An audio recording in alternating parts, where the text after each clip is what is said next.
My name is Laura Kaipas, and I'm serving as host today from Tempe Neighborhood Services Office. Presenting today will be Vermont Kuturahita from City of Tempe Transportation. He's a senior civil engineer, as well as Kathy Hollow. She's our traffic engineer. And also joining us is Ellie. Ellie is new to our team, and she's a civil engineer also in transportation division. Elizabeth Thomas is online and may help us out with the chat if we get a little bit bogged down. Today's meeting is being recorded and will be posted to the website tempe.gov/DNTSB. We have a lot of information to present today. We want to make sure we have plenty of time for everybody's questions and comments. We ask that you hold your questions until a certain segment will be done, and then we will address as many as we can at that time, and then move on to the next section. We'd like to hold them all to the end, but we also want to keep them relevant to what we're discussing. If people are, please don't repeat questions. We have a lot to get through. We want to be respectful of everybody's time. We will take questions from the neighbors in the room first, and then from those of you attending online. We promise to do our best to get to everybody. Please have some patience with us. Before we get started, some information on how to participate for those of you attending online. Please type your question in the chat. Click on the chat icon on the bottom of your screen, and I will read them in the order they came in. Or you can raise your hand and I will unmute you. You click on the reactions word at the bottom of your screen, the hand icon will appear. Click on that, and then put your hand up. If you're on your cell phone, please click on the chat button. If there are many raised hands, we'll do our best to call on the participants in the order received. That pretty much covers it, unless we have any questions.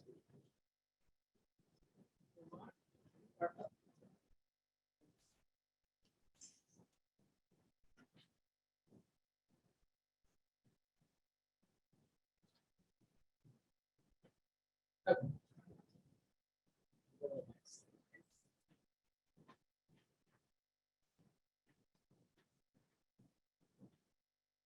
Good afternoon, everyone. As Laura said, my name is Roman. It's spelled German, so please don't be thrown off by that. My name and number is everywhere, so you can always contact me. But remember, it's German, not Roman. On writing, that's not a good start. Our agenda for today's meeting, we're going to do an explanation of the data collection, the methodology, and what's not on there is the goals of this study. Then we're going to talk a little bit about the findings in regards to the speed and volume data that we collected.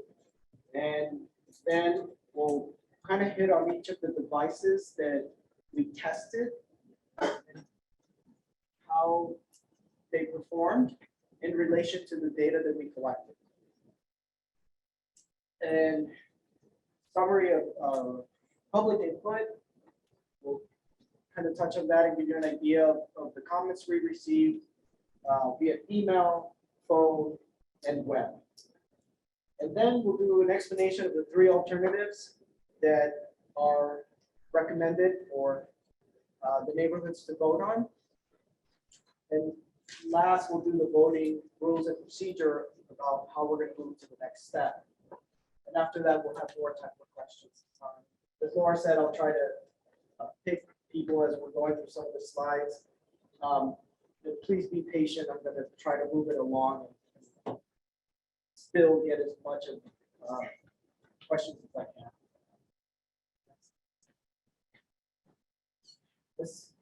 Everyone knows this is the study area. We go from University to 13th Street, from Hardy to Mill Avenue.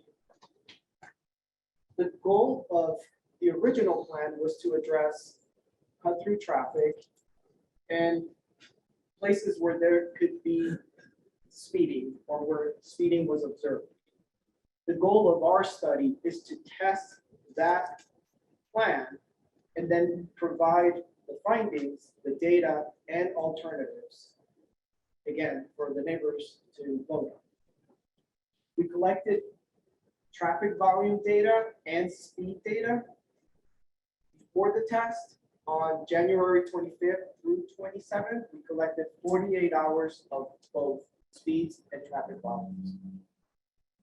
We collected data during the test on February 22nd to February 24th. Same thing, speed, volume, 48 hours. That's the data that we use for our analysis. And the way we went about it is we went to a device and we looked at what the volume and the speed did surrounding that device between the pre-test data and during the test. Next slide. Okay, so as far as speeds, what we are reporting in all our data and in our exhibits is what we call, or what we work with is the 85th percentile speed. So in those 48 hours, the speed that we are reporting is the speed at which 85% of the people travel. So if it's a 25-mile-an-hour street, it's possible that somebody came through at 40 miles an hour, but the 85th percentile speed may be 28. And we consider an acceptable level if it's 6 miles an hour or less, sorry, above the speed limit. Next. Now the findings. The overall traffic volume in the study area did reduce during the testing. We did a quick analysis, and I apologize, I don't have the number, but if somebody needs it, just contact me. We took the total traffic entering University and exiting 13th Street on the main north-south streets, Roosevelt, Wilson, Farmer, Ash, and Maple. And that's how we determined through the project, traffic did go down during the testing. Speeds were within acceptable levels prior to the test and during the test, although overall speeds went down during the test.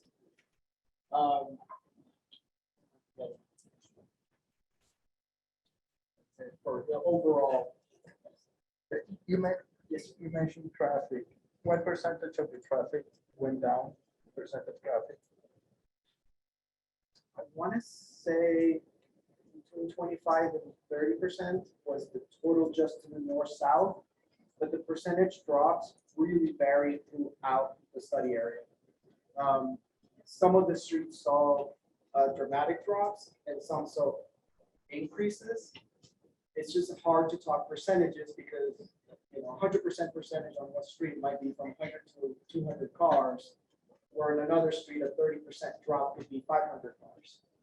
So it's a lot of data, but generally the volume went down. And did you determine what was too restricted of a drop? At what point that drop hinders the ability of people living in the area to get from one point to the other? Not So- necessarily, no, that's not something that you could pull from those drops in volumes, but I do understand what you're saying. Like, it becomes too restricted that it's inconvenient to live in the area. Yeah. You guys need to set that up. I mean, Well, you need so to have different traffic values. volumes are not going to answer that question. The traffic volumes are going to tell you where volume went up, where volume went down, where volume may have shifted. Yeah. But to your question, I have to think about that. I can get back to you and we can talk after. Okay. Okay, the people. One quick one, I thought you said the speed was acceptable during and after, right? You said. So Yes. that speed is not what they're looking at then. Because it For was the- acceptable, so. So okay. for the purposes of our study, speeds went down during the testing. But they were But acceptable, But before and after were all acceptable. just a bit. I have another question. So you guys are looking at speed and volume in the analysis, right? Did you guys ever even look at compliance to stop signs? Because I think that's even a bigger problem than volume or speed. Yeah, I mean, that kind of goes a little bit more into an enforcement type thing. Right. Again, it's not something that volumes are going to tell you. yeah, but I mean, I think that's a bigger issue than your items that you guys are trying to sell. So we have a whole bunch of information to get to, so we appreciate your questions and we'll take some as we go, but if you could maybe hold off just a little bit. So Because some of the stuff is gonna get answered. And I don't mean to be intrusive or delay, but I do want to ask a question based on something you said very significantly, and it might help us as we're going along. You mentioned some key north to south streets, Maple, Ash, Roosevelt. The one thing that comes to mind, I'm definitely not a traffic control SME, but I am a data person, so my mind just kind of goes there. Looking at how things went over the course of the measurement period, it seemed that neighborhoods west of Roosevelt, where some of your numbers may be impacted on that north to south, may have also been like Roosevelt West. Those of us over there are not in the thick of those that are really dealing with a lot of the north to south traffic. But what we were impacted by is we no longer had easy access and egress from one end of our neighborhoods to the other. So thus we were driven out onto Hardy and 13th and had to move around to get to things which normally we could, as residents, and some of us very long-time residents of our neighborhoods, could easily go through our neighborhoods, and instead, now we're driven out into main traffic. Again, I'm just wondering, is the same standards and concepts are being applied to Roosevelt and West from north to south? Because those neighbors, we're just kind of stuck. We are looking at, okay, great, north to south improves, but now we can't get from here to there. And some of that data, we're just seeing the decrease or in numbers. It's also probably from residents who normally west of Roosevelt would have been impacted by the lack of being able to make that northern travel routes. That was my Yeah, question. Bishop Park West, I know exactly what you're talking about. So Let's move on. So I just wanted to get that out Yeah, there because I appreciate think there's a lot of us in those neighborhoods that were really felt Yeah. really cut off from the rest of our neighborhoods. It's not going to answer your question right now, but what I will tell you is we looked at the entire study area the same. The volumes are looked at the same, the speed, so, but hopefully I can add more to that, and if not, you can come back to it. Thanks. Next Appreciate slide. that. Okay, so now I'm gonna go device by device, and what I'm gonna speak to is strictly what the data told us before and during the test. So the 10th Street and Maple closure, I think one of the things that's brought up is it's obvious that volume will come down. But what we look at is we try to look out a little bit further. So volume and speeds did come down approaching the closure, but we also saw changes on the adjacent streets. So for the purposes of the study, this device was successful in the original plan of reducing traffic volume and speed. Next one. You just transferred it to another street. So overall, during the testing, volumes did, what's my word? There was a redistribution of traffic. So yes, some streets that were a little heavier are now lighter during the testing, and we saw adjacent streets go up. But all of the streets were within acceptable levels of what our neighborhood street is. I believe we did not have streets with too many streets. I don't remember the exact numbers. There were about 500 vehicles in 24 hours. Was alley traffic measured? Yes, we checked the alleys, especially the ones we felt that were going to be an issue. The 9th Street and Ash Avenue diagonal diverter, although it did reduce volumes and did reduce speeds on the approaches, this device failed because it created a cut-through route through the alley on the north east corner. So this is a device that we're not recommending to move forward on the alternatives. And I'll speak to that when we get to the alternatives. Next slide, please. Over there, thank you. Farmer Avenue and 10th Street did reduce speeds and traffic volumes as it was, it met its goal of reducing the surrounding speed and volumes. One of the things that we looked at was not just the volume just north of the closure, but we went all the way down to 13th Street and we found that traffic was still lower down there far from the closure. Next device. The 11th and Wilson diagonal diverter had the same issue that the one at 9th and Ash did, in that it worked in reducing the overall volumes and speeds, but it created a cut-through route on actually the same corner, the northeast corner alley became a cut-through route. And so for that reason, this is not being recommended for an alternative. Next one, the closure at Roosevelt and 9th Street met its goal of reducing traffic volumes and speeds. So this one, it moved on to the alternative. They didn't look at, just quick though, like then what people are doing to avoid that, they're going around and cutting through the yards. No, That's what happened there. yeah, and that actually happened in a lot of places. We did observe that. There was a lot of non-compliance. That's something that when something becomes permanent, it's eventually people learn their routes. There's still going to be some stragglers, but we have streets closed in other parts of the city, and for instance, Lemon and Dorsey, and you don't have the constant people wandering into the street like you did here. This was new. This was temporary. So yes, we did see a lot more of that. This is far different than, for instance, the traffic, the restrictions that are inside the Enchanted neighborhood or some of the neighborhoods downtown Phoenix. They are not as much of a rat's maze. And so it's very predictable. And so it's much easier to find your alternative routes, and the residents are not unduly encumbered and blocked off from their access to egress. I think that's probably just my observation. It's just not quite the same. When you have the rat's maze sort of thing happening, it's a little more of an imposition on neighborhood life, quality of life. You're right. It's a lot. And one of the things that if you ever call me and we're talking about a speed hump or something like this, I make it very clear to the person I'm speaking to is whatever device we're going to use to remedy something, you have to use that device as well. If you put a speed hump because somebody sped through the street, you have to drive over that speed hump. So the solution that the plan was to push traffic out into the outer arterials and collectors.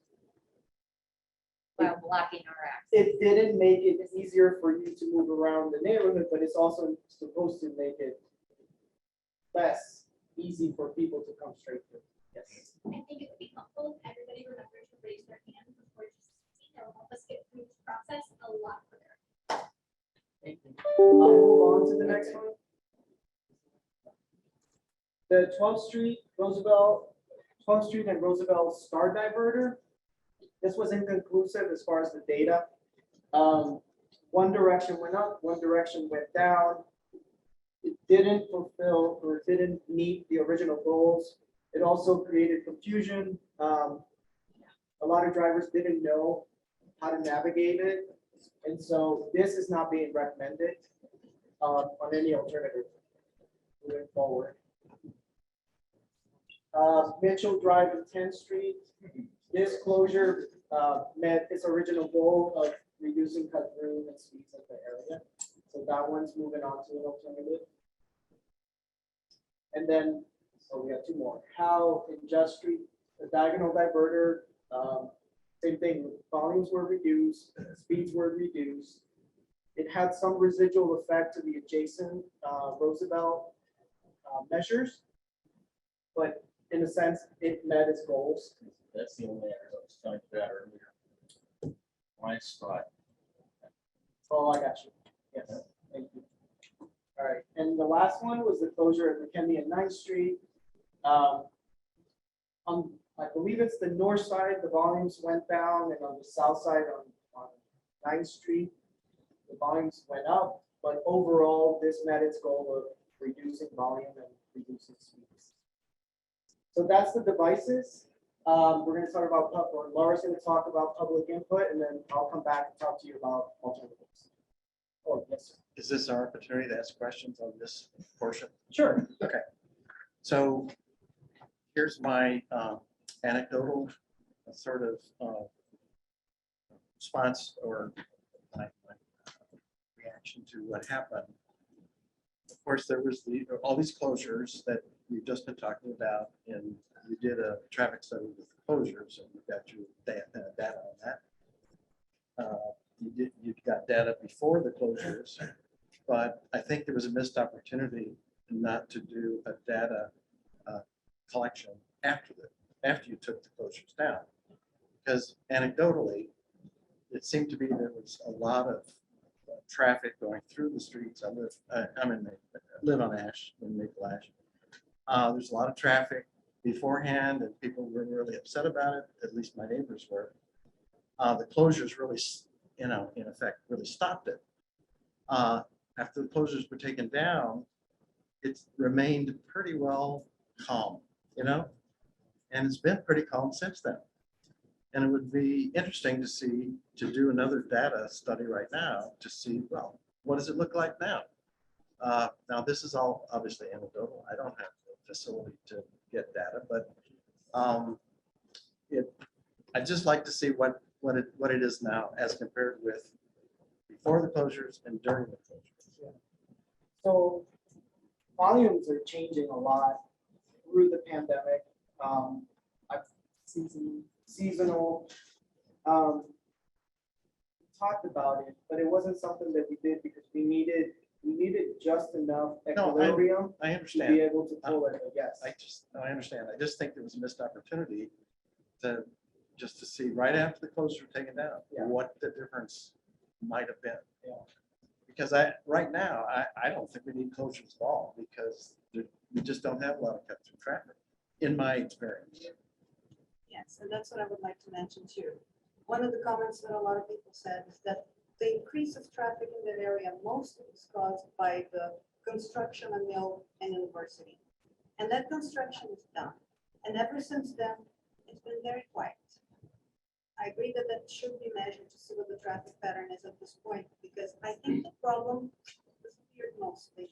And I noticed that the decrease in speed, you say overall the speed decreased by 2-3 miles per hour. Fairly irrelevant. So do we have a problem? Something that we might have. Gentleman with the glasses. Could you just clarify how the reduction in speed was measured? Because again, anecdotal, but it seemed like there was some part where when they entered this maze, they sped up. And of course, they're going to slow down as they're nearing these blockages to know which direction to go. But how far out from the blockage was that measured? So we tried to get everything mid-block. Okay. And I didn't point out, but we collected at 32 stations, both pre and during the testing. And so I don't know if you recall, but it's the black tubes that's what collects the data. And so they tried to get them as close to the middle of the street segment as possible, because yes, we have some, the speed goes up or down at an intersection. So we tried to get it. Outcome. Yeah, we need to keep it moving. That's okay. We'll get to you, I promise. So I'll keep it very short. As you probably know, we did a lot of outreach in terms of mailing postcards, signage, door hangers, a lot of social media. Emails were sent to everybody that had responded to the previous survey. What we received were over 344 comments. This number needs to be updated. We had some duplicates in there. So 344 total comments were received on the website. Of those, 63 were in support, 260 were not supportive, 8 were received prior to the testing, so somewhat different in nature, and 13 were either mixed or ambiguous. The main focus of those that were not supportive really kind of fell into 4 main topics. One, inconvenience to those in the neighborhood or those just outside of the neighborhood. We did have a number of people not in the project area that commented when we could. We identified those. We also had a lot of people say that it was unnecessary or a waste of money. Some felt it was unsafe, either the device itself or that it limited emergency access. And then I guess finally ruined the character of the neighborhood. Of those that were supportive, the main reason was there was less traffic. They felt it was safer to be on the streets. So unless we have any specific questions about how did outreach or anything about the public input. I'm curious, can you speak to how you determine those problems? Sure. So we can, yeah, that's a great question. So the way that started was there was a group of neighborhood chairs that got together. This is 3 neighborhoods, as you probably know: Maple Ash, Wilson Art and Garden, and Mitchell Park. Those chairs came to the city and asked for a grant. The grant was to study this problem of traffic and potential other safety issues. They received a grant for $45,000, and they spent a little over a year and a half studying the problem. They hired a consultant to do that. That study was not done by the city, but by a reputable consultant. And the city then put aside dollars to actually do the test that you saw in place this spring. Excuse me. Post-COVID. So the city did set aside capital improvement money at that time, the last budget cycle, and that money was used to do the testing and any potential construction that may take place, depending on what all is decided. The neighborhood chairs, were they self-appointed? And why would they think they could speak for all of us? So neighborhood chairs are not self-appointed. Neighborhood chairs are elected by the people in the neighborhood. I don't think so. I don't know. Okay. I didn't even know they existed. I didn't even know. I didn't know. So whenever there is an election, I personally mail out a postcard to every address in that neighborhood. Do they always get seen? No, they do not. Do they get tossed? Absolutely, they do. We do our best. We mail to every household in a neighborhood and invite them to a meeting to come speak to, do they want to do a grant? Do they not want to do a grant? Do they want to elect somebody new? This is how it's been done this way. It's done this way. These comments are very close to some of the thoughts I've had. Some of these neighborhood associations are creating more problems than they're working. I've been on neighborhood associations. I've been involved with them for 30 years. And it's getting to the point where you get 5 or 6 people involved, and they, like they said, speak for everybody, and it's out of control. Now, I own property in Maple Ash, but I live in South Tempe at Middle and McClintock and Warner. My neighborhood down there, same way. You got 5 or 6 people that run the whole thing. But when something like this happens, everybody comes out of the woodwork and they're madder than hornets because of what this board did. The neighborhood associations do have a problem. And some of your training, it would be good for them to be taught to include everybody. Not everybody's interested in it. They don't want to be bothered until this happens.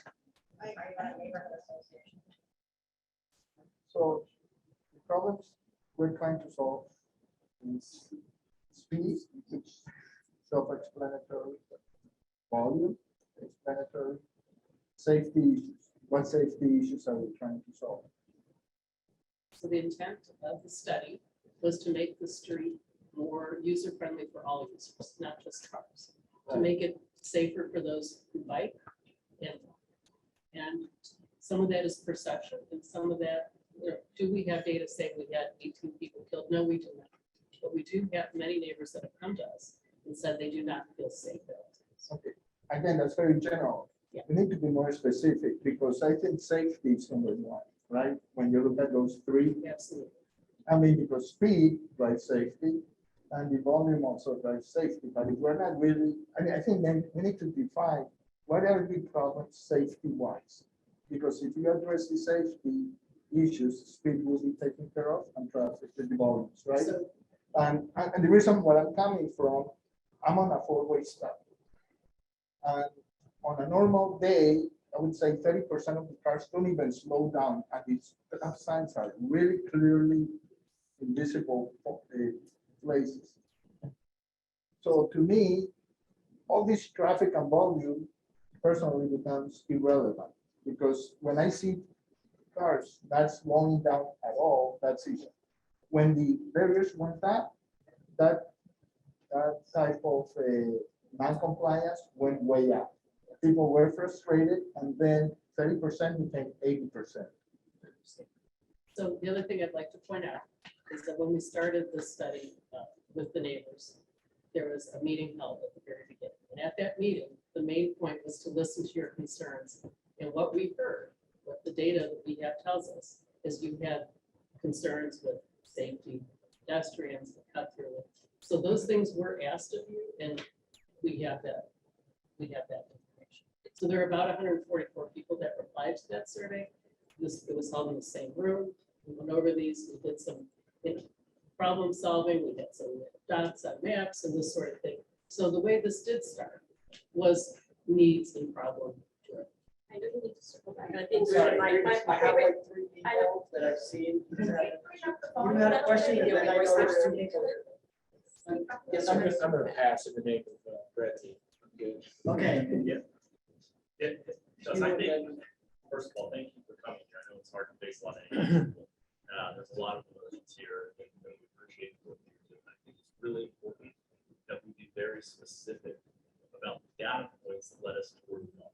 So if you do the original grant application for 2019, the grant application said it was specifically designed to reduce traffic. It was not to improve safety.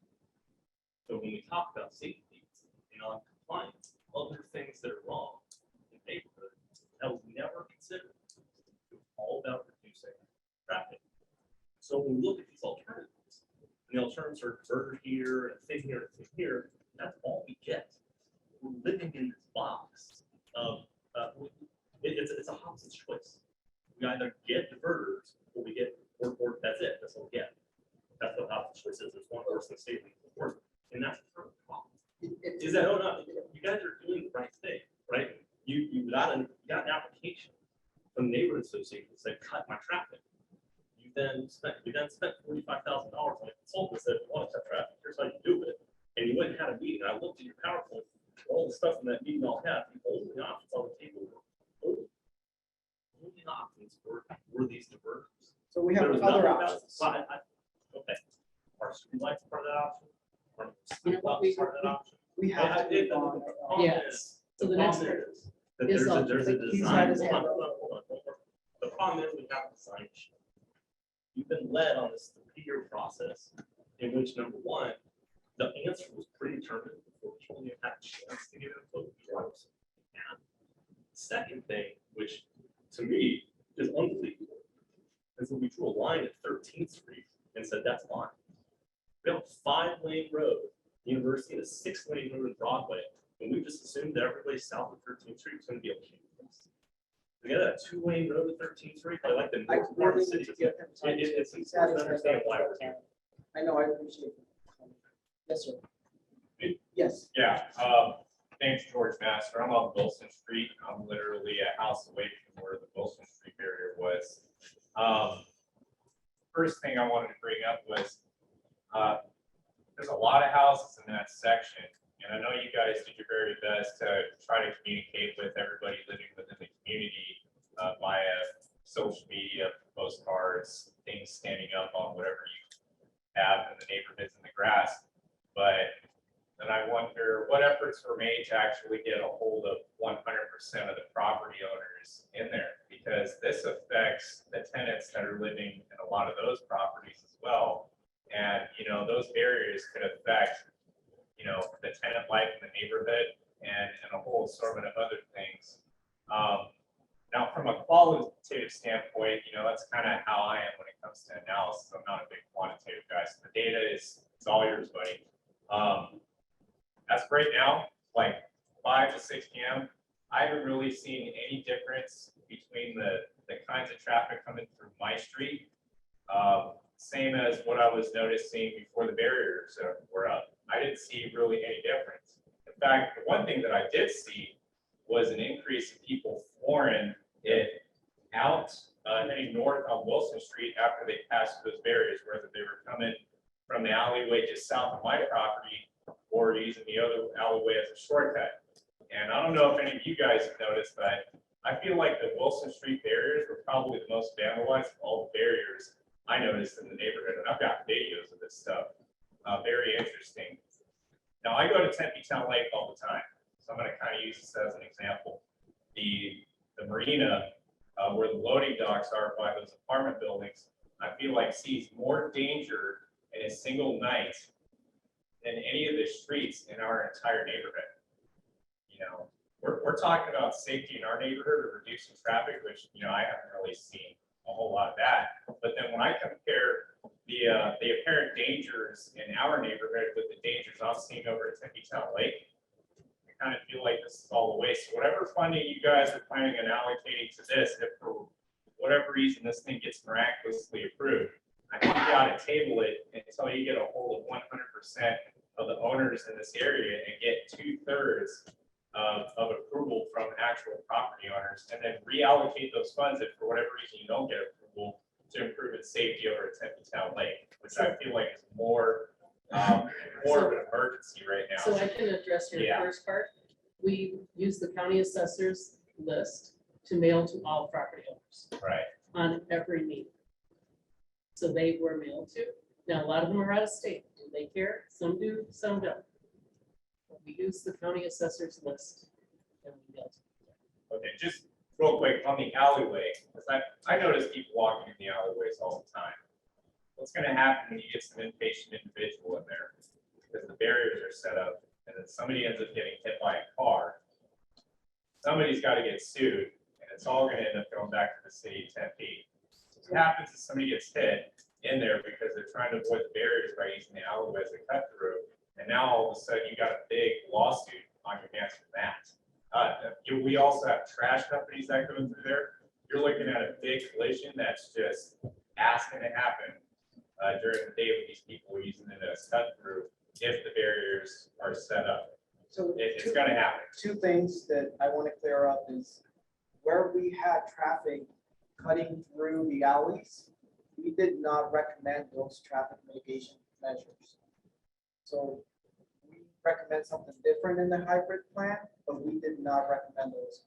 And then to your point to solid waste, they were very involved in planning for this. So was police and fire and medical. They were part of this. We worked with them on the plan. We showed them the routing. If something like this moves towards design and construction, they would be brought back in. And things would have to be designed so that those city services could maintain their level of service. So with regards to, I'm sorry, but I do want to move on. yeah, though. Tempe has a brand new fire truck. It's engine 276. That's a big, long truck, and that's not necessarily gonna fit with, especially that alleyway that's near where the Wilson Street barrier is, where timing is everything. I just wanted to emphasize that.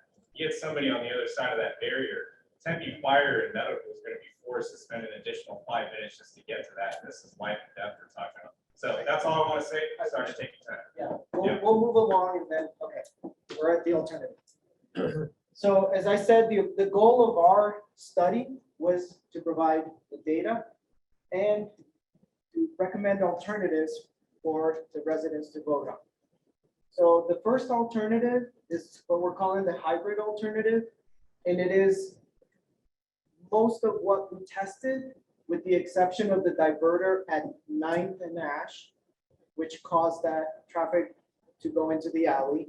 The diverter at 11th and Wilson, that also caused traffic to go into the alley. And then the other thing that's not in this alternative is the star diverter, which was inconclusive. So those three are removed. Sorry, I jumped the gun. At 9th and Ash, just for the purpose of the alternative, we're proposing a closure on the south side of 9th Street of Ash. It's not set in stone, but it is something to address the fact that there was a traffic mitigation measure there. And so this is the proposal, but if this plan were to move ahead to design and construction, it would have to be vetted and make sure that it doesn't cause adverse effects to the surrounding streets. And then the same thing at 11th and Wilson. For the purpose of this plan, the diverter goes out and a closure is proposed on the north side of 12th on Wilson. I'm sorry, Howe. It's Howe and Wilson. So again, not set in stone, that closure could move or it could change to something else, but I have a quick question on this revised hybrid. How do we know the impact? I mean, there's no study with the new configuration. Is it gonna So- be, if we move forward? So is it gonna this be another study? this came out of the traffic volumes that we collected in Anaheim. Right, but this is different than what was measured before. Also, I think to bring. Can I I- take, somebody wanted to say something here, I'll take you next. Somebody start. Yeah. There's an old saying, sometimes people like sausage, but they don't like to see it made. And, you know, to me, that's the way these diverters feel, because if you go and look at other first-class cities, mature first-class cities, which if anybody's lived here a long time, we've definitely built a first-class city. And people pay a premium to be near these kinds of closures and these kinds of streets. And the reason that the property is worth more money when you get close to these dead-end streets is because people feel like there's a benefit to it. People work with their pocketbooks. You go to New Orleans, you go to Chicago, you go to New York, and you will find that these kinds of streets close to a high metropolitan concentration like skyscrapers and light rail are absolutely worth a fortune. So all you gotta do, that's just an alternative perspective. Thank you.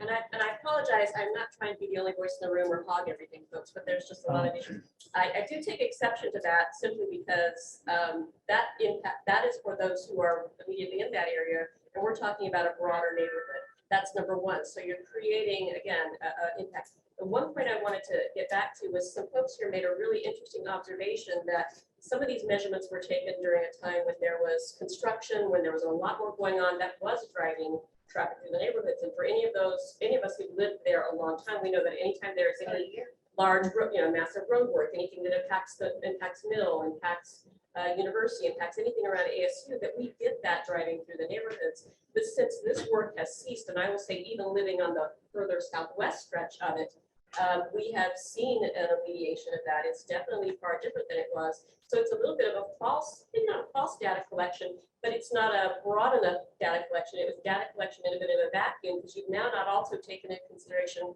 the time frame after the construction. And a lot of the downtown improvements are no longer a major player. So I should have pointed this out. When we collected the data for the test and during the test, we did not have construction on the surrounding streets or in the neighborhood. I think these folks beg to differ. So but- I can provide you that information. I also oversee barricading for the city, and we did stop construction in the area of the site. There was some light rail. Yeah. It was what Oh, was no, driving no, the no, traffic? no. Yeah. No, Yeah, sorry. Not when You just we admitted collected that. the traffic data. On those days Oh, that you we gotta be collected the kidding me. traffic data, there was not construction that was affecting the traffic. volume. Right after, right after. I believe what started this was the construction. Right, that's where I was Before you going with that, collected sorry. the data, and that's what got the neighborhood chairs that I'm gonna put in quotation. That's what got them going. Now, when they approached you as a city, you should have said, let's not do this. And it was a faulty premise, and they got you guys involved. And you should not have participated. I want to take one more and then I have to move on. Yes, sir. Yeah, I guess have questions for the next 5 to 10 years. As to whether you get trucks that get, more cars, more volume in the entire city or less. I mean, ASU is going to expand, they're going to build a Ferries Arena, and I expect that the trucks will increase. I think these things stay. But the ASU is looking at 5 to 10 years down the road. You guys have projections for that? So generally, every time that we receive a traffic study or we look at some kind, we always have projections. And yes, seldom is traffic going down. I'm going to move on. I'll come back to I this. was before these two, but you didn't call me, so I'll stand up like 6 feet tall. I have to move on because we Really still have quickly, several the data slides. collection is super important to understand. What was going on the day, the time frame that you collected the initial data? Was it not on a daily day? Was it not? No, it was Tuesday through Thursday is when we collect traffic. And no construction on We that? did not have construction during that time. No. Okay, alternative two. Alternative two is, it does not have closures, does not have diverters. Alternative two uses some of these techniques, such as chokers, bulb outs at intersections, and then splitter islands in all approaches to the traffic circles.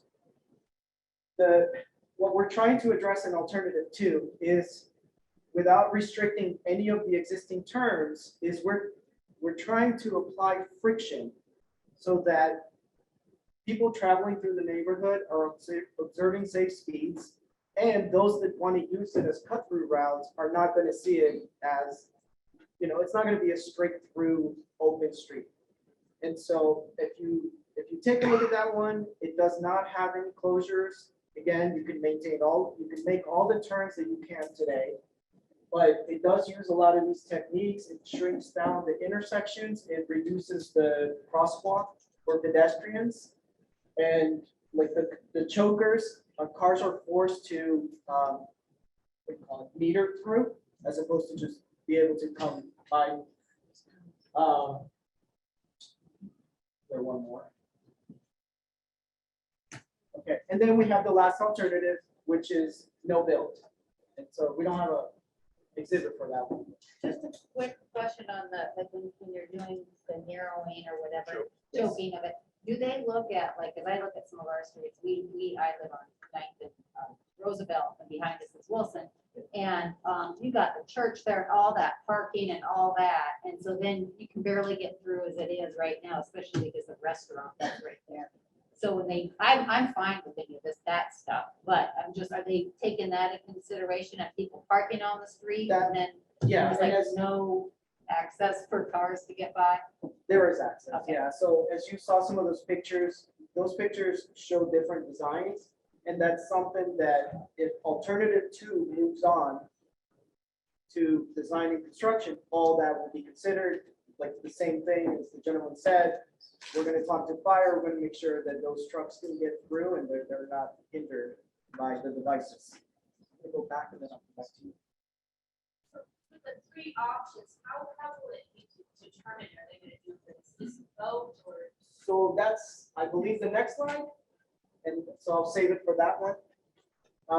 Did you have a question about the alternatives?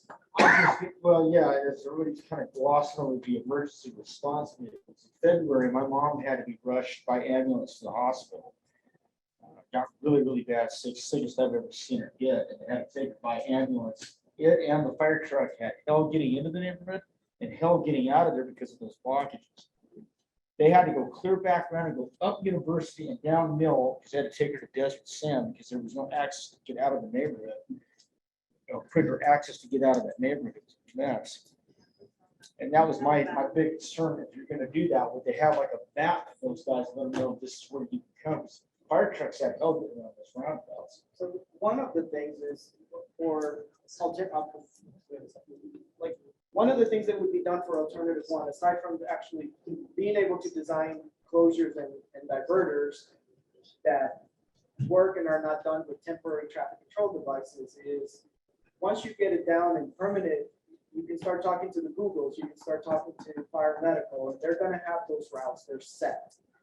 So this was a test for 6-7 weeks. And so it took a lot of planning to have them understand for rerouting, but in a permanent condition, we'll go a step further. They didn't get the memo because they were confused as hell getting out there. Just a question about the hybrid plan that was approved. These ones that were changed to closures, would it then go through the testing process again, or would you just go straight to construction? We could go straight to construction, but we would have to look at how they work for solid waste, emergency vehicles. Like I said, the location where we put this may not be the ultimate location, but it addresses what was in the original plan. So we didn't want to just completely leave the original plan because our goal was to test that plan. So then it would be a permanent thing without any secondary experimentation. If that alternative were to move forward. Yes. So who's in the neighborhood still cannot get out. This is essentially what happens. So now Kathy's going to speak to the voting. We'll conduct the voting. And I may be back. I may not. But I will be here to answer questions. I have one more question on Yes, sir. alternative 1. You mentioned the partial closure on 9th Street, and I believe it was Wilson, and then between Ash and Maple. You said southbound. How does that work? I mean, you In just the lost, hybrid? yeah, you just glossed over it. I was trying to understand. Oh, I'm sorry. So there, the three things with the hybrid plan. The hybrid plan is essentially what we tested. I know Three that. things- You talked about it going forward. It sounds like that was not a very good alternative, but you talked about maybe a partial closure on 9th. Isn't that what you said, southbound? No. The diverter at 9th and Ash Okay. goes away. And so Completely. Okay. what is proposed in this alternative is a closure of Ash at the south side of 9th. So this is 9th, this is Ash South. So right now, the closure is there. Oh, here we go. So instead of diverting traffic here diagonally, we're showing a closure here. On 9th, On. not Ash. It's Ash that is closed, not 9th. Bad idea. South and north and south. It's a north closure. Bad It's idea. worse right there at the. Yeah, that's a loss. So we also have yours, like the- Yeah, so we're gonna take some questions They get online free because crowds we there every night. haven't addressed some of those. Okay, we have, I'm gonna read a couple of these. This one's from Sarah. Did you examine any of the comments as far as proximity to each closure? West of Roosevelt folks had to go out to Hardy or 13th instead of using neighborhood streets. So I would be curious how many comments from those residents were positive versus negative about the ones in that section. Sarah, we do not have it broken out like that. We did not get everyone to actually give us their address during that comment period. We could probably look at it a little closer and see, but we probably would not have complete data.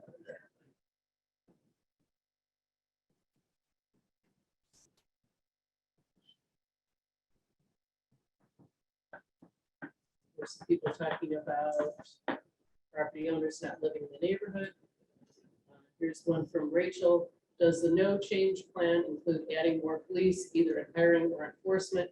Because if so, that's not a no change. That's more of a racial profile thing. I can speak to that we do not have anything in this plan that includes anything about enforcement or hiring police.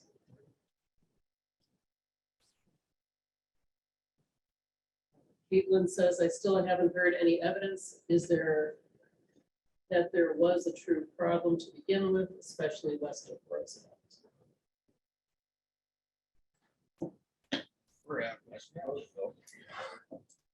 One thing I would say to that, that this plan was to address the holistic neighborhood, and that while we realized there were fewer problems to the west, we also knew that if we addressed only those problems to the east, that those problems would be shifted to the west. So it was the intent of the neighborhood chairs and people they asked to do the study to look at it as one big block. Because if you didn't do so, suddenly a problem that didn't exist in the west might.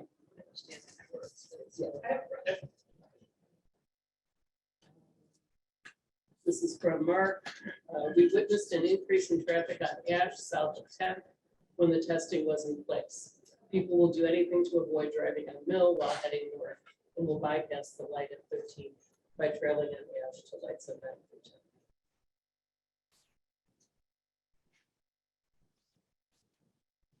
Yeah, let's go on to vote. Okay, voting. So Can I ask one more time? Let's make real clear. So if the people vote for any of these alternatives, it just gets done without any attempt, and if we don't like it afterwards, tough it, it's yours for all time. Is that how it works? It's gonna be closures without testing. Yeah, So, I, yeah. I agree with the gentleman behind No, me. we're just No, asking. Why don't, why Because don't what he we, said is, why don't we go with this gentleman behind me that said we ought to table this? Look into other areas that are dangerous, really dangerous. And let's assume that our neighborhood chairs were well-intentioned, but they didn't think of the quality of life of the immediate neighborhood.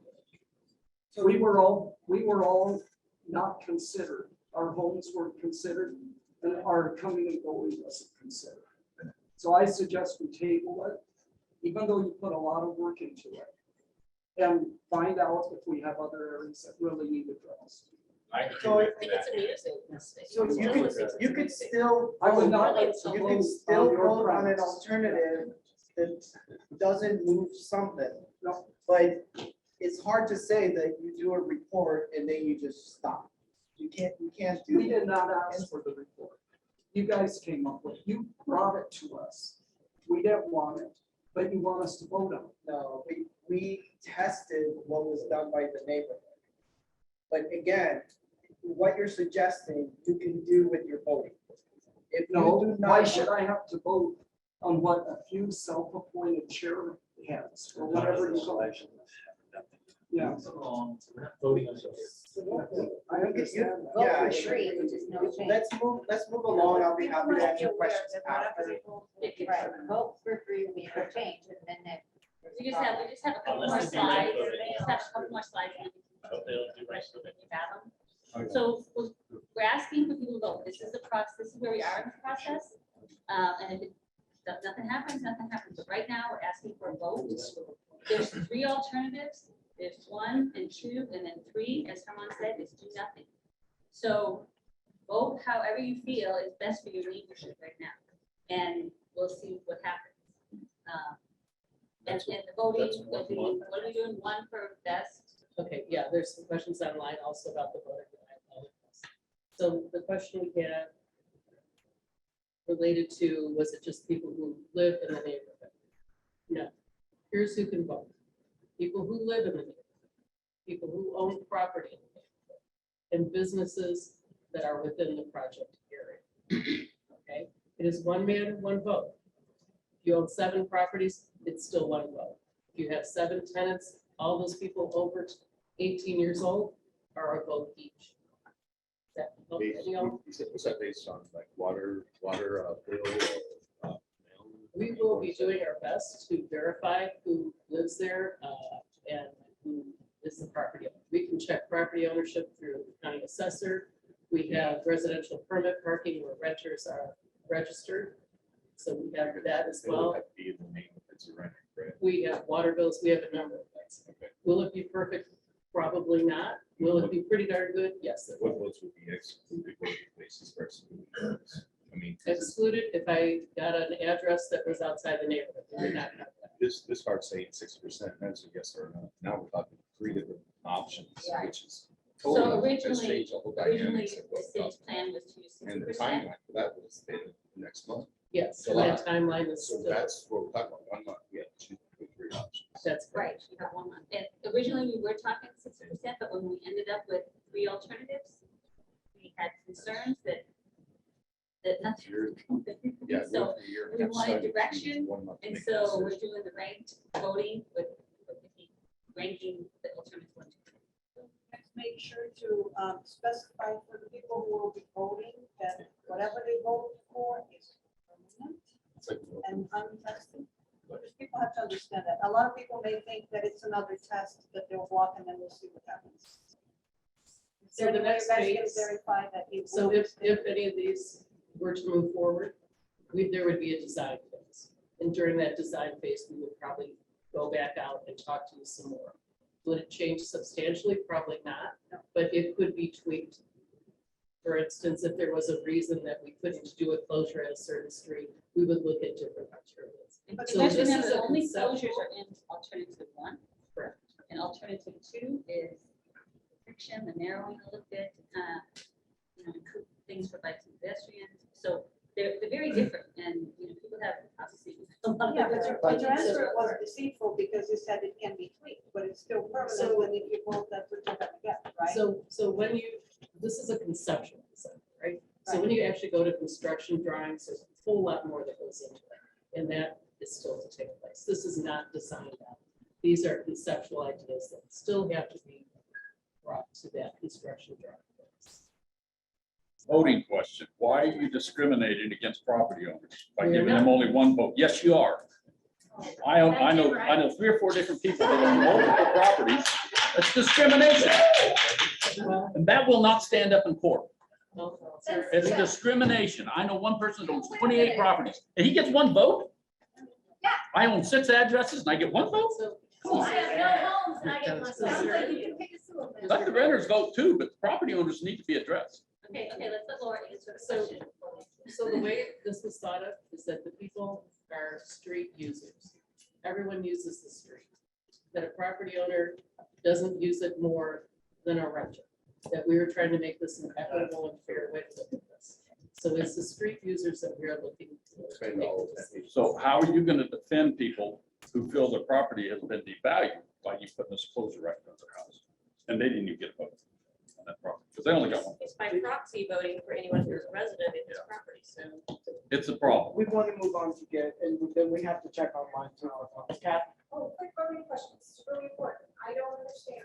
If you have to rate the three, will your vote still go through if you just pick one? I mean, I just don't trust anybody for So- some reason in the city. Sorry, not neighbors, but the process of ranking. So if Kathy, I you're can answer making- that. But that is, I put three as my choice, no change, and then I put hybrid, and I put alternative. So Kathy, it How is, do I know that you are giving the message, I don't want any change? Will that so it still is a just go through? ranking, and it does require you to fill in each of the blanks. So that's not. It is that's not weighted. Data stuff. It is a weighted system, so the number one gets a higher weight, the number two a lower. You know, it is a, it Why is, can't you just pick one of the three and then count votes?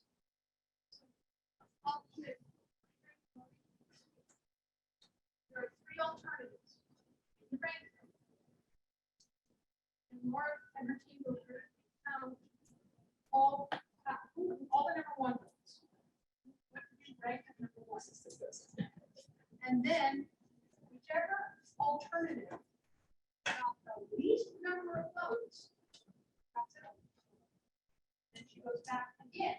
And for the people that dropped out, because their number one got the least number of votes, she goes back, takes those votes, and says, well, what if they voted number two? Whatever they voted is number two. and so I want to work a little bit. So that is actually done by the system. There's no human error involved. So it is a program that is part of our open gov is what we call it. So it does the weighting and the ranking and all that. So what you come out with is a final score. So each alternative will have a score. Can you just clarify that, so as many adults are in a house, they each get a vote? Correct. We want to take an online comment or question before we come back. I was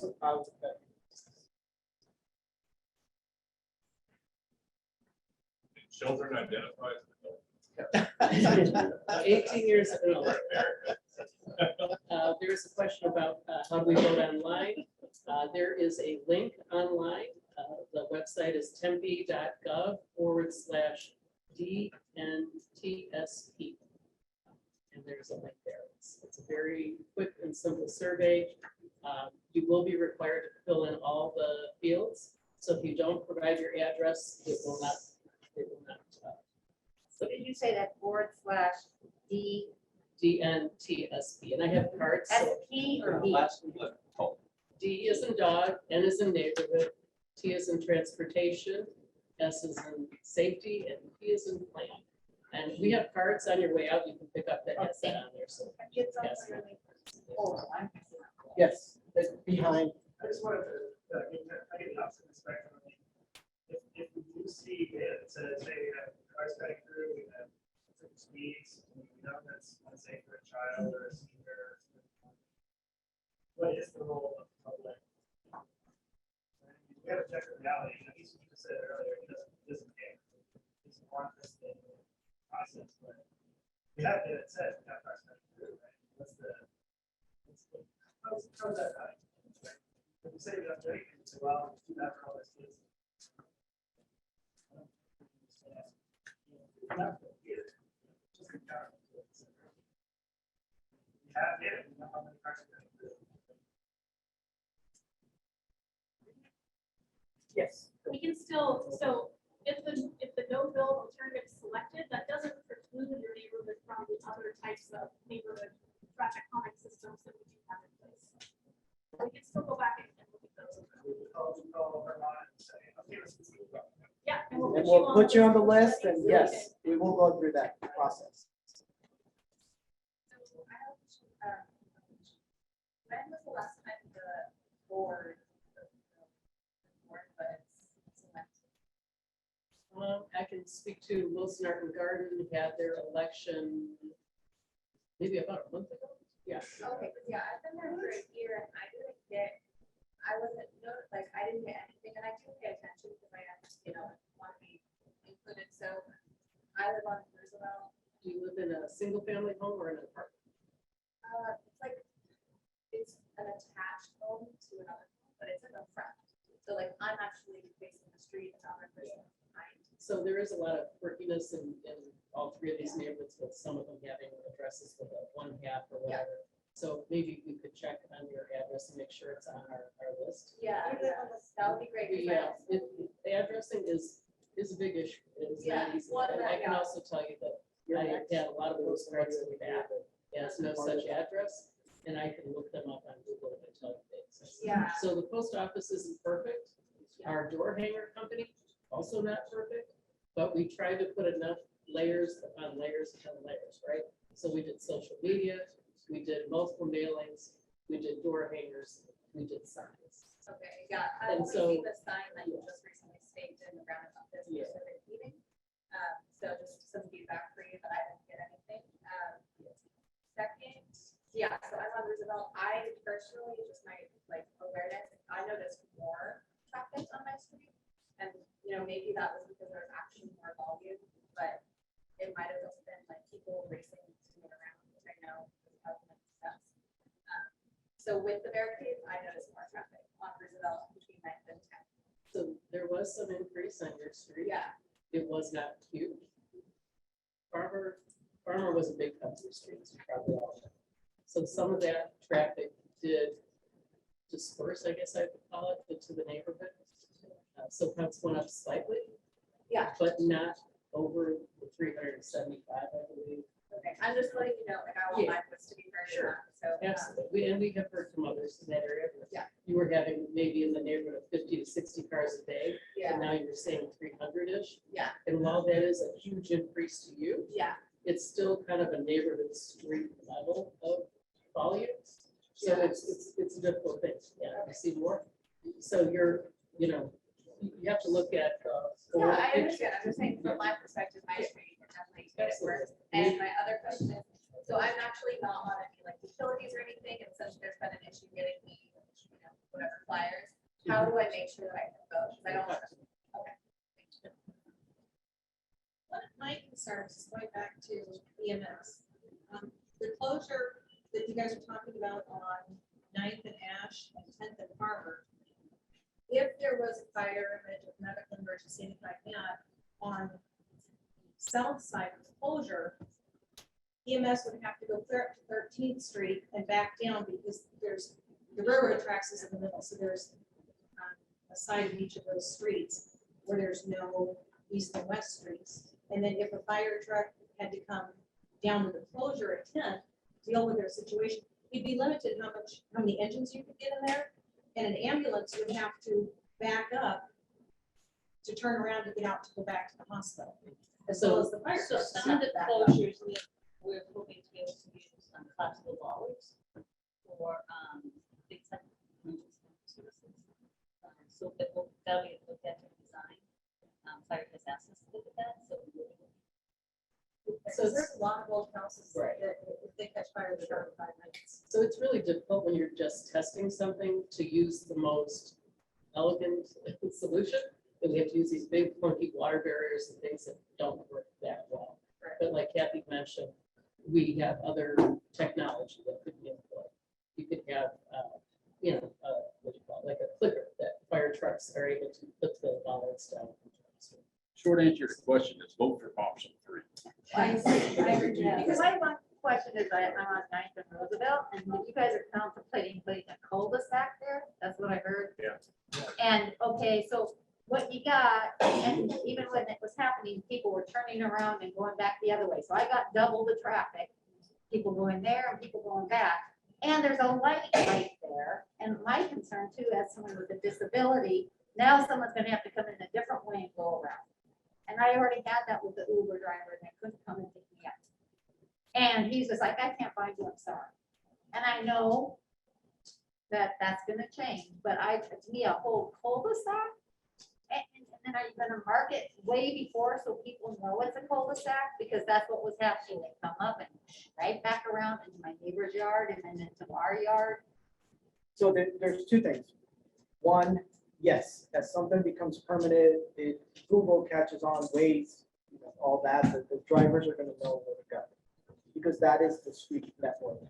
What was the other one? Sorry. The Oh, emergency now, we're they- also providing two other alternatives that don't have closures. So that's only one alternative of three. Yes. Hi. Yeah, so you guys allocated funding for the Tempe to administer this, get the study administered, is that correct? The Neighborhood Services Department provided a grant Okay. to a private consultant. Do you know how much of that grant is left over that was unused? It was completely, so the Okay, grant it was was all totally wiped out. the initial grant from like 2020, I believe it was for $45,000. And yes, that funded the study. And the consultant work actually beyond their scope, for probably an extra 6 months. Where is the Just a consultant? quick short question on that. Is there any way that maybe a smaller grant can be issued, provided free way so that neighbors who are for certain options can start campaigning within the neighborhood and develop these nice, big, colorful signs to say, hey, option. So just real briefly to how the grants work. So every year, every neighborhood can apply for it. You can apply for up to $20,000 a year. At one point when they first started this in 2019, it was 15,000 a year. So 3 times 15, that's how we got to the 45,000. Now it's up to 20,000. Your neighborhood chair comes up and asks for ideas from throughout the neighborhood. We put it on postcards and say, do you have ideas for a grant? What would you like to do? Come to a meeting and let's speak to it. The people who show up, maybe it's 12, maybe it's 30, maybe it's 100. But those people, whoever are most concerned, are the ones that then drive forward the process of what gets applied for, right? And then it's a competitive process within the city where all the staff from all the departments look at it, rank them, evaluate them, and then make decisions based on who merits it. We have approximately between $325,000 and $350,000 annually that goes to this program. And we have given out over the course of about, I want to say 25 years, more than $7 million. And these things go for anything from the little blue signs you see on the top of your stop signs to art. All your stand picks were done with those grants. Skate park at Mitchell, same thing. New benches, new playgrounds, whatever. So that opportunity exists every year. And if you want to get more involved, that is something I think every neighborhood chair would love to see. They've never turned it. We got one more question here, and then I know I have 2 hands, but we should probably take some online as well after this one, and then I'll come back. Yes, sir. With reference to the safety programs come up here, clarify if I didn't miss this. Did you say that the speed limit, the speeds in the neighborhood you guys recorded changed a whole lot, either during or before? So I'm trying to figure out how this is a big problem here, where this all, so it could, if it's not the speed, then what's driving all this? Overall, the speed went down. It did. Oh, it's But before and after, I'm sorry, I can't. And when you block off the streets, of course, the speed's going to go. Right, and that was the intent of the original plan. And so But I that's why mean, we if could the really say speed's a problem before, right? It didn't sound like. They were acceptable. they were acceptable before, correct? On the side street. So our objective was to test that plan. And to show what each device did to the surrounding streets. That's why we're talking what it did there, not necessarily whether we proved in this scenario that there was, this particular problem, but we tested the devices and to see how they operated in regards to volumes and speeds. So that's the, Speeds were already acceptable, and if the volume was acceptable, what were you doing? sorry, there's someone else, but I was gonna take some online questions, I can come back. Sure. Yeah, What is the rationale behind the ranked vote? Why not just vote for the most desired options? I think we've covered that question. Because there are three options, it would be hard to achieve the 60%. So that's why we've gone to the ranking.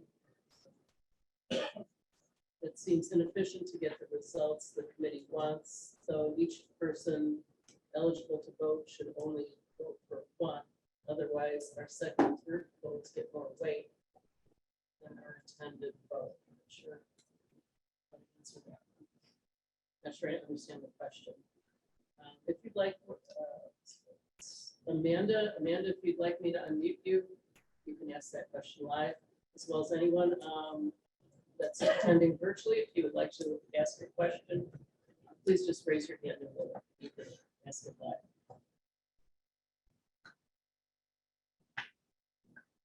Is alternative 2 a design made by the city, or did the consultant also make alternative 2? Staff did create alternative. Yeah. But it is Conceptual. conceptual. So any design that gets built will go for construction design. so she said for the purpose of this microphone, and I can say it as well, that alternative 2 is a conceptual plan. It's not exactly a design. By City, okay. And most of these questions that I'm seeing online have been covered. Right. If anybody that's online and hearing this, you don't feel your question's been answered, please either raise your hand or re-type it into the chat. Jump to the back. Yes, sir. I want to go back to what he was asking about the speed. So you're saying somebody can be going 29 miles an hour? Is that correct? In a 25-mile-an-hour street, 25 miles an hour, yes. 29, that's considered acceptable. Yeah, so for instance, for our purposes of like doing the process for installation of a speed hump, we do the same thing. We collect speed data, and the 85th percentile speed has to be 6 or higher above the posted. Yeah, I mean, that seems kind of sketchy already. The 29 is acceptable. Gentlemen up here wanted to go outside and we could drive 29 and see how fast that is. I think you can talk a little bit different about what acceptable. What's an acceptable plus 6? It's the posted speed limit up to 6. Yeah. It's a good speed on something. I got my truck almost in front of my house. And so we just changed that for streets that are by schools. So streets by schools, we can now pull. All most streets are 6 over, but if it goes by a school, it's 4. Looking at thresholds for. Yeah, 30 miles an hour, 31 miles an hour is insane. And that's somebody in a wheelchair, that's insane. I'm in a wheelchair. 31 miles an hour. That's enough for So, listening. with respect to everyone, I'm going to move on. She had her hand Get up. off the cell phone. Like if one of these does go through, like, have you thought about like vandalism happening to like the permanent structures? So it's not the same, and the temporary traffic control devices that we use, they get vandalized everywhere. That was probably some of the confusion of people that were coming into the neighborhood. They may have thought it was construction. And so then they tried again, and it was still there. And then maybe they tried again, and it was still there, because typically these devices are put out, construction happens, they pick them up, and after hours, you don't have them out in the street. Here, we put these devices, and there was not construction. So there may have been some confusion with that, but in a permanent condition, there would be concrete, the Trees. Yeah. So we do have closures throughout the city. We have put in place at Daly Park, at Lemon, and University Heights. Was it a similar, like, They were smaller. like, no, I'm just saying, like, what was the neighborhood reaction? Like, were they for it? Were they against it? Like, was it similar to like? Yeah, what no, other- not exactly the same. Okay. But Because it this just is a seems like much- the vandalism was targeted, you Right. know, like, I don't think it was people thinking it was construction, like, it seemed targeted, so I'm just curious if that's been the case in like other neighborhoods where there's also. Yeah, I don't think we've ever had a situation, you know, really comparable to this one. Yeah. But generally, the research will tell you that when you're putting in trees or concrete bollards or planters, there's a lot less aggression and vandalism and what you might see with these. So no, there's no plan for it. Not with the orange stuff. And the aggression and the vandalism, frankly, that happens everywhere. People don't like the orange, but it's supposed to stick out. It's supposed to tell you something's up. Pretty orange. Losing track of who was next.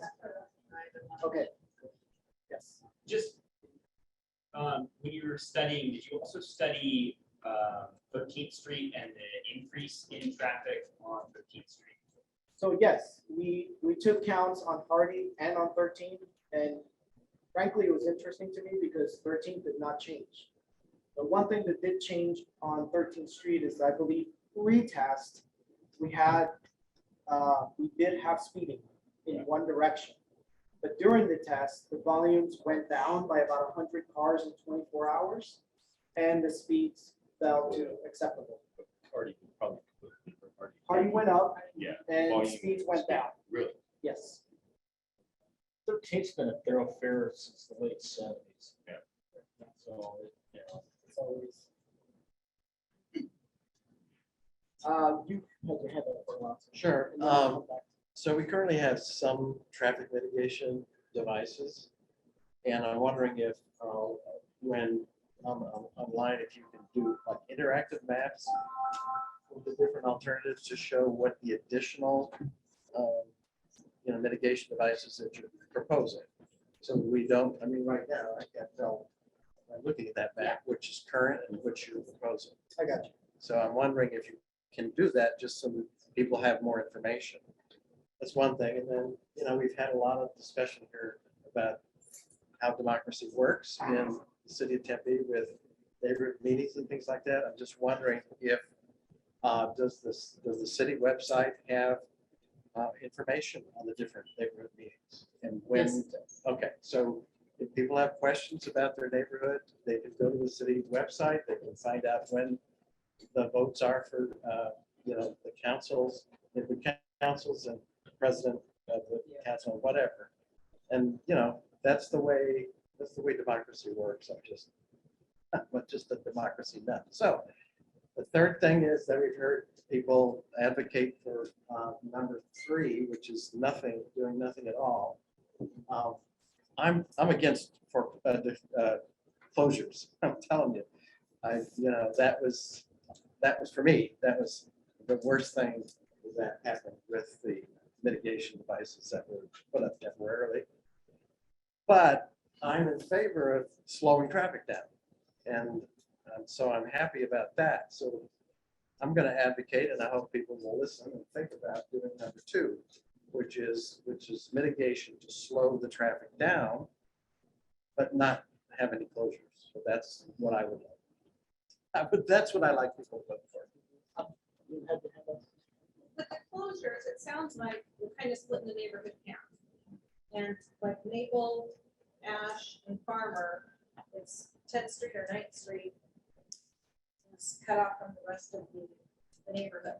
So for a test for myself, I went from the 10th Street closure to get to Tempe St. Louis, just for a test. Because normally you can do that area in a couple minutes. It was during high traffic time. And by the time you go out to get on University, and you've got to wait for all the traffic, and everybody's coming out from Circle K and Chick-fil-A and everything, and there's only one lane to turn right. It took me 22 minutes to get from 10th Street and Farmer over to Tempe St. Louis. That's crazy. That's just crazy. So the way the neighborhood is cut in half there, if you live on one side, you can get to everything in this part of Tempe easily. Mill Avenue and University is not an easy area to get to because you've got a lot of people coming out of the restaurants and a lot of foot traffic. People are waiting for everybody to cross the street, and maybe 1 or 2 get to make a turn, and you've got 20 lined up. We're gonna try to wrap things up here. Yeah, I'm Marilyn DeRosa. I so in engineering and transportation at the city of Tempe. And I want to be respectful of everybody's time. We appreciate you coming out. Closer to the microphone. Get close to the microphone. We want to be. We are available to answer any questions that you have or to hear any comments that you have. What's most important though is that you take the opportunity to vote. And once you, and remember that alternative 1 has some closures and a diverter. Alternative 2 is what Herman has described as adding friction points to the neighborhood, but no streets are closed. And alternative 3 is do nothing. And I just want to say that we appreciate all the neighborhood input. This is a plan for you. It's for the people that live in the neighborhood and own property in the neighborhood. If you have comments or questions, we will do our best to answer them. I would say keep in mind that we did not see the data. The data did not show that there was necessarily there were increases. The speeds decreased slightly, but it redistributed, right? The mitigation component redistributed. Was there a decrease in overall traffic or just a redistribution? There was. Was it significant enough or just like the speed change? So there was a decrease, but you might have seen a lot more or a lot less, depending on what street you live on. So redistributed. I do want to finally say that high density development will continue to occur surrounding this neighborhood. And folks will use it. Use the neighborhood streets. And that's what streets are for. They're And- public streets. They are for public everybody. streets, they are to drive your cars back and forth. And you're absolutely right. And So to, let me just say, you've done enough mitigating. You did speed bumps in our neighborhood. And- People would come up on the sidewalks and get very close to pedestrians. Then you did calming circles. If you're on a corner, you're in danger as a pedestrian. So your attempts have been well meaning, but they've all been disastrous. can I close by saying that Vermont has a bunch of data. Ellie made the point that if alternative 3 ends up being successful, that doesn't mean you can't have some traffic calming devices adjacent to your home. We have a process for this. This was we have a process for that. This was different because we looked at the neighborhood. Hardy, at the request of the neighborhood, the chairs. It's the Hardy and Mill, the university. So I think, is there anything else? You guys, most of you know Kathy, Allie, Vermont, and I think everyone knows. So